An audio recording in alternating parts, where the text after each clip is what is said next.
I was wondering in any telekinetic stories if there were telekinetics that were able to manipulate stuff on the atomic level. It's like, usually a telekinetic would, like, I don't know, be able to move this chair or something, and just pick it up and put it somewhere else, or teleport it, maybe. Whereas an atomic person would be able to, like, I don't know, change the structure of the chair. Or unrust the chair. Right? Or take something that's really small, and, like, change it.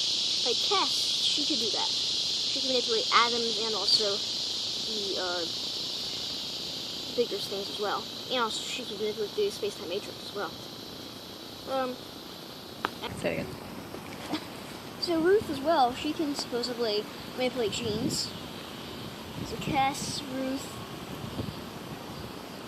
supposedly, if you said that a Rowan person can do it as well. There's just lots of characters in sci-fi and fantasy that can do things like that. I mean, we've only read a small portion, and if you were to read a lot more, you'd encounter a lot more. There's millions and millions of stories out there.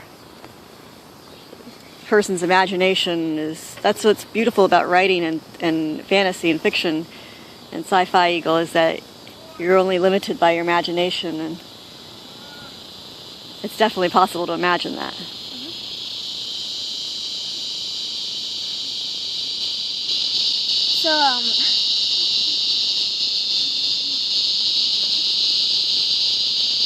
So, my character's telekinetic powers are in middle range. So, one of the main things that I do is I can bond, I can control air. Now, is this do you have a world that you created this character in, like in one of the X-Men world, or the... It's kind of in a world, kind of my own Eagle design world, which I kind of have all my designs set into. Even your airplane designs? I mean, are you creating like a Star Trek world, or like a... Well, I have designs, tons of designs.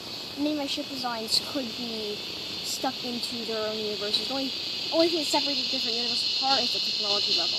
Like if we use warp engines or wormhole. But really, that could be changed. I mean, engine that things we use doesn't really...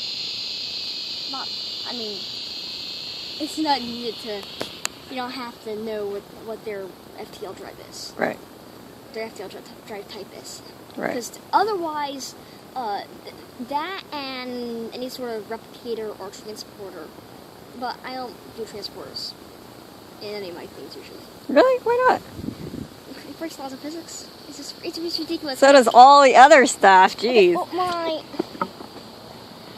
Even a wormhole or a jump drive, hyper drives, jump drives, warp drives. None of them really break physics that much. They just all require exotic matter. That's all. All of them just require exotic matter except the jump drive, which requires space-time breaks, space-time physics, which theoretically can happen somewhat naturally, occasionally. If you change the laws of physics a tiny bit. Really, a transporter, more than it breaks laws of physics, I mean, that can be gotten around. Really what it breaks is laws of identity. Like, I mean, completely gets rid of the entire idea of that identity. We have a freaking transporter. I used to transport consciousness. You have to figure out what consciousness is. If you can have telekinetic powers, you can have transporters. Okay, maybe you can have one of your psychic powers is teleportation. Uh-huh. But I don't think you should actually. I don't like the Star Trek transporters. Doesn't make any sense because say I have a transport machine, and I wanted you with him so that I could get a video of you with him. When I turn it on, it clones me, right? Mm-hmm. So it scans me, and it makes a clone of me and transports me to a center on Mars. Mm-hmm. Another thing that's transported in like Star Trek is See over my head. What? Is she gonna go poopy on me? No. Where is she? Oh, okay. Alright. Crickets! They get noisy.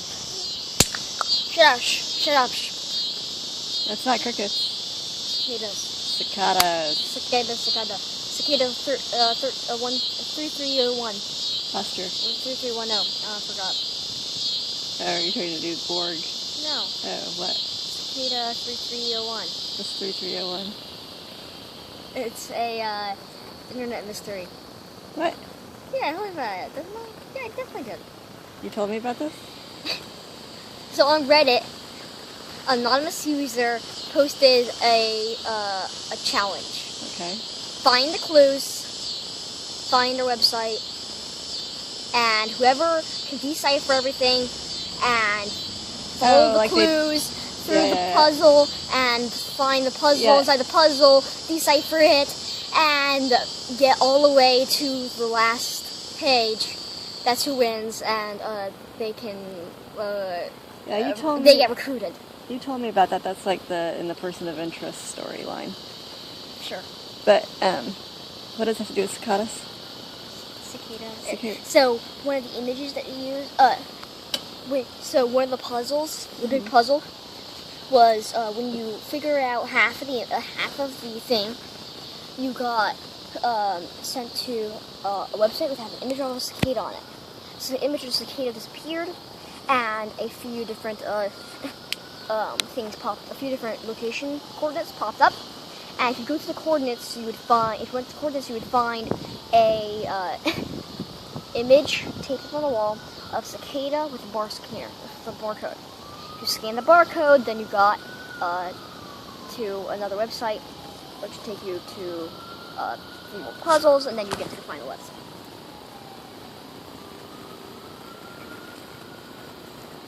Hi. Yeah, you looking for us? Meow.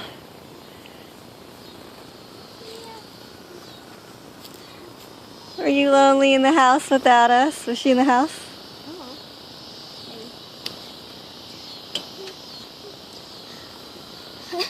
So, say I had. So another thing with transporters. So the transporter, the ship has a transporter on, right? In Star Trek, it has a little transport room. But on the ground, once you get transported there, how are you supposed to get transported there? There's no rematerialization thing. Right. You just get sent down there, and you don't even get sent down there because your data can't get there. Your data has to have something there in order to get there. If you launched a probe down, then that would make sense. You launch a probe down, and then you transport to the probe. Well, and then the probe can act as then the probe can transport you into the probe. they do talk about in some of the episodes where their signal is very hard, and so they try to put these little triangles. They triangulate information. Well, they have 3 things that's supposed to what do you call it? Signal Booster. Yeah. Is this in Star Trek? Yes. When? I don't remember which episode. Several episodes in both the original and in TNG. I get beaming back up, okay? Uh-huh. Your comm badge has a scanner inside it, and the computer can lock onto the comm badge signature, and can interface with the comm badge, and it can lock onto the comm badge with the comm badge with a beacon, and then it locks on the comm badge, finds life form around the comm badge, interfaces with the comm badge, and beams it up. Beaming up I get. Beaming down makes absolutely no sense to me. Why? Because there's no way to rematerialize. How do you rematerialize? You have to have an information beam get sent down. And with the information beam, you have to have it be like a Bifrost from Marvel. That's what it has to be like. You have to have a little beam, a rematerialization beam that gets sent down to the surface. Yeah. And then, which means you can't go through cracks. It doesn't work. It's a beam. Fine, maybe you have a probe or something, or maybe it's just a signal, radio signal. Still, a signal could transfer the information, but you have to have energy source in order to rematerialize it. say that you had where you could transport from different places on a planet to other places on a planet or other planets, as long as you had a communication system, right? Like use some sort of or quantum, use some sort of I forgot the name for it. Quantum entanglement. Use some sort of quantum entanglement communication system. Let's say that on Mars or something, I have this little transporter booth, right? Basically has rematerializers, rematerializing coils on it. And then I have rematerializing coils here. So I step in, I clone myself, like my scanner turns on, scans me, transports me and my consciousness to Mars, or rather clones me and my consciousness to Mars. Which one's me? The one on Earth or the one on Mars? Okay, let's not do that. Let's dematerialize the one on Earth, and then let's rematerialize me on Mars. Who is me? I mean, am I dead since I dematerialized, right? Or am I still alive since I rematerialized? Is it still me? As I said, transporters are confusing. If you psychically teleport yourself, you can get away with it. Because you don't understand the law. It doesn't understand. You psychically teleport yourself, and it's your consciousness doing it. In which case, you are consciously putting yourself there. But if you're having a machine transport you, consciousness doesn't work well. Alright then. So, that's why I don't like transporters. So, the only thing that really depends is, between the different universes are, do I have replicators? Or, I mean, all of them have holodecks, but some sort of holodeck, or holographic capabilities. But can I replicate matter? Can I replicate food, matter, stuff like that? And also, what's my FTL drive system? The FTL drive isn't important. The only really important thing is, do I have replicators? If I have replicators, then I don't need to have a cooking system. I don't need to have food sources, so I just have a giant battery.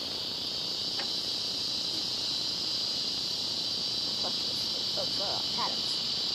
So as long as I can replicate myself, or as long as I can replicate food, then that's the only difference, whether I can or cannot replicate food.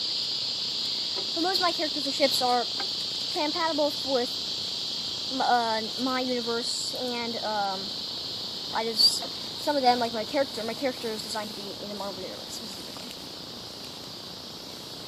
Now going back to how we started this conversation about the powers of his powers.